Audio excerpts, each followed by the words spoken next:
मैं हूं सच्चिदानंद तिवारी और आप देख रहे हैं मेरा अपना चैनल ऑल अबाउट सिक्योरिटी, जहां हम सिक्योरिटी की बातें करते हैं। और मेरी कोशिश ये होती है कि हमारे सिक्योरिटी फील्ड में जितने भी प्रोफेशनल हैं उनसे बातचीत करता रहूं और कुछ ऐसे वीडियो इन्फॉर्मेटिव वीडियो बनाते रहूं और अपने व्यूअर्स के लिए जो उनके लिए थोड़ा सा यूजफुल हो। और उसी कड़ी में आज हम अपने एक बैचमेट से बात करेंगे जो कि महानदी कोलफील्ड लिमिटेड से मेरे साथ अपना कीमती समय निकाल के जुड़े हुए हैं। तो अभी मैं आपसे मिलवाऊंगा। तो mister Prabhas Swain, please introduce yourself and your current role in MCL. नमस्कार। मेरा नाम प्रभात रंजन स्वाइन है। मैं मेरा तिवारी जी से 2013 में हम लोग एक साथ एक कंपनी में काम कर रहे थे, वो भी सिक्योरिटी फील्ड में। दोनों साथ में एक कैरियर शुरू किए थे। हालांकि मैं अभी उस कंपनी छोड़ के दूसरे कंपनी में आ गया हूँ, और वो भी शायद उस कंपनी में छोड़ के दूसरे कंपनी में गए, क्योंकि कैरियर डेवलपमेंट सबको चाहते हैं कि मैं और ऊपर, आज जहाँ पर हूँ कल और ऊपर जाऊँ, परसों और ऊपर जाऊँ, ताकि जितना हो सके उतना अपना जो स्किल है उसको डेवलप करके ऊपर जा सकते हैं। तो अभी जो है ना, मैं महानदी कोलफील्ड में हूँ। आज सिक्योरिटी पर्सनल में हूँ। तो जिससे क्या है ना, सिक्योरिटी में मेरा जो बैकग्राउंड था, मैं एनसीसी बैकग्राउंड से बिलोंग करता हूँ। एनसीसी सी सर्टिफिकेट होल्डर मेरा है। तो वहीं से हम लोग करियर शुरू किए थे। एनसीसी का फायदा बहुत है, इसीलिए आज भी मैं जो सिक्योरिटी पद में कार्यरत हूँ, वो वही एनसीसी का देन है। बताइए। मैं एक चीज आपसे पूछना चाहूंगा कि आपको कौन सी ऐसी चीज है जो आपको सबसे ज्यादा मोटिवेट करी कि आपने एमसीएल ज्वाइन किया? क्या चीज आपको पिन की या मोटिवेट की कि आपने एमसीएल जैसी संस्था को ज्वाइन किया?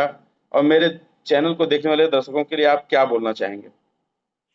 देखिए, आप कोई भी कंपनी में काम करो, आपको मेहनत, अपनी जो मेहनत है वो देना पड़ता है। मतलब ऐसा है ना, काम दुनिया में कौन सा भी काम नहीं आप सोचो कि मैं मतलब फ्री में काम करूं। और यूनिफॉर्म की जो नौकरी है ना, वर्दी वाला जो नौकरी है, ऐसा हर कोई काम में छोटा मोटा आपको रिलैक्स मिल सकता है। पर सिक्योरिटी एक चैलेंज है, वो जॉब नहीं है, एक चैलेंज है। आपको आपको चाहे ड्यूटी खत्म हो जाए तभी आपका उस कंपनी के लिए, उसके लिए आपका जो योगदान है, after your duty you have to perform your duty. Duty के बाद भी आपको ड्यूटी परफॉर्म करना पड़ता है। जैसे कि आप घर में हो, आप किस पद में हो, उसका भी मायना रहता है। आप जिस पद में हो, आप घर में रहो चाहे बाहर रहो, कहीं भी रहो, आपका जो दिमाग है ना, आपकी कंपनी के ऊपर है। तो उसको आप दिमाग में रखते हुए आप कोई भी काम करेंगे ना कि मेरा कंपनी, तब जाके आप ऊपर जाएंगे। जब तक आप दिल में नहीं रहेगा ये मेरा कंपनी है, कि मैं यहाँ नौकरी कर रहा हूँ, उसमें आपका कोई डेवलप नहीं होगा। जब तक आप खुद सोचेंगे कि ये मेरा कंपनी है, आई एम वर्किंग हियर, तब जाके आप कहीं ना कहीं ऊपर जाओगे। तब जो मेरा एमसीएल में मोटिवेट है, मैं बता रहा हूँ कि मैं भी एसआईएस में था, तो हम लोग एसआईएस में नौकरी किए हैं। शायद तिवारी जी भी मेरे साथ उसी टाइम में हम लोग नौकरी किए थे। मोटिवेशनल ये है कि आप जिस पर, ये एक सरकारी कंपनी है, तो आप ये इसी कुछ कंपनी है, आप प्राइवेट कंपनी में काम करोगे, आपको अच्छा काम करोगे, आपको अच्छा एक्सपीरियंस मिलेगा। उसके बाद आपको मान लीजिए कहीं गवर्नमेंट सेक्टर में, कहीं पीएसयू सेक्टर में आपको मिल रहा है। इसका कारण ये है कि आपका जो स्किल है, शायद आप उसी बैकग्राउंड से सीख के आए हैं, ताकि ये जो जिसमें आप भर्ती हो रहे हो, शायद उसको वो स्किल जो है इनको पसंद आया होगा, तब जाके आप सिलेक्शन हुए। जब तक आप खुद अच्छा नहीं बनोगे, तो दूसरों को वो दिखाई नहीं देगा। इसलिए आप खुद अच्छे बनो और हार्ड वर्क करो, ताकि आप आगे बढ़ सकते हो। थैंक यू प्रभात, आपने बड़ी बेबाकी से सारे क्वेश्चन का आंसर दिया। एक चीज मैं आपसे जरूर पूछना चाहूंगा कि माइंस में अगर देखें तो रियल सिक्योरिटी चैलेंजेस क्या होते हैं, और आपके यहाँ जो सेफ्टी का क्या ऐसा मेजर रिस्क होता है जो माइंस में काम करने के दौरान हमारे सिक्योरिटी पर्सन को ध्यान में रखना चाहिए? सिक्योरिटी पर्सन को देखिए, सिक्योरिटी का म्यान, मटेरियल, ये सब आपका इंफॉर्मेशन, ये तीनों सिक्योरिटी में रहता है।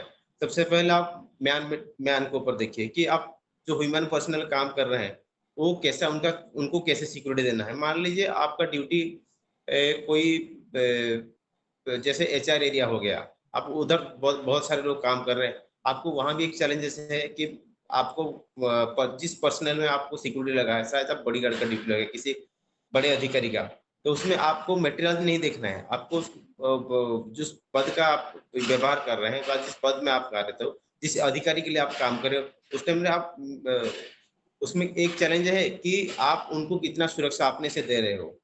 और मटेरियल में ये होता है, आप मटेरियल, आप किस मटेरियल के ऊपर आप आपका ड्यूटी लगा है। माइंस में दो चीज ज्यादा चोरी होता है, एक तो डीजल चोरी और मटेरियल के ऊपर वो बाद में मटेरियल जो होता है वो तो रहता है। सबसे पहले जो चैलेंजेस जब है वो आपका डीजल चोरी होता है और कोयला चोरी होता है। तो उसी हिसाब से आप खुद को वैसे बनाओ कि आपका जो ये जो चैलेंजेस है, प्लान है, सिक्योरिटी प्लान है, आप कैसे डिप्लॉयमेंट करोगे, आप किस जगह डिप्लॉयमेंट करोगे, किस टाइम चोरी होता है, आपको ये सब ध्यान में रखते हैं, ये ध्यान में रखना पड़ता है कि मुझे क्या करना पड़ेगा। ये अपना जो प्लानिंग है आप खुद बनाओगे, ऐसे नहीं कि आपको कोई लेआउट दे दिया कि ये, हाँ, आपको मिल सकता है टाइम, माइंस का लेआउट आपको मिल सकता है, और ये चीज़ नहीं मिला कि आप दिमाग अपने से लगाओ। दिमाग कोई नहीं देता है ना। आप कैसे, आपका रोल क्या रहेगा, आप उसी हिसाब से जितना आप स्किल हो, आप जितना टैलेंटेड हो, उससे आप अपना जो भी है टेक्नोलॉजी यूज़ के हिसाब से, आप मैन पावर हिसाब से, उसमें आप जितना दोगे तो आपका उतना ऐसा है कि आप जितना अपने से दोगे ना, उतना उससे ज़्यादा आप रिटर्न पाओगे। जैसे आप बूम बैरियर गेट है, टेक्नोलॉजी होता है, आप कोई ऐसे बाम्बू का एक ये दे दोगे, उससे कितना होगा, बूम बैरियर गेट में होगा, उसमें जीपीएस गाड़ी में लगा है, वो भी आपको एक ये है। तो ऐसा है, डीजल चोरी आजकल हर गाड़ी में जीपीएस सिस्टम है, तो जिसमें कोयला लेके जा रहा है, आप बैठे-बैठे भी देख सकते हो कि वो कहाँ कोयला लेके जा रहा है। जीपीएस ट्रैकिंग सिस्टम आपको पता चल गया कि माइंस में गाड़ी जाना था, ये दूसरा कहीं जा रहा है कोयला लेके, उससे आपको पता चल जाएगा।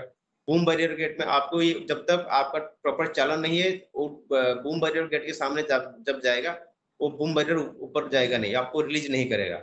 आपका वो कूपन दिखाएगा, जब जाके वो ऑटोमेटिकली वो स्कैन हो जाएगा, फिर आपका गाड़ी रिलीज़ हो जाएगा। ये किसी वजह, बाकी कोयला जो चोरी होता है, आप कोयला चोरी देखिए, हम जितना भी अपने से करेंगे ना, चोर और 2 कदम आगे रहता है। तो इसीलिए आपको क्या करना है, अपना ड्यूटी किसे कैसे लोगों को वहाँ ड्यूटी डिप्लोमेंट देना है, और कैसे वो चालाक लोगों को देना है, कैसे करना है, और अपने से सोचना पड़ेगा। ये भी एक चैलेंजेस है कि कोयला, डीज़ल और जो मटेरियल है, बैटरी वगैरह जो गाड़ी में लगता है ना, वो सब चोरी होने का चांसेस है। उसमें आपको अपने खुद ध्यान में रखते हुए इसको काम करना पड़ता है। Okay Prabhat, thank you very much, आपने समय दिया। मिलते हैं अगले एपिसोड में।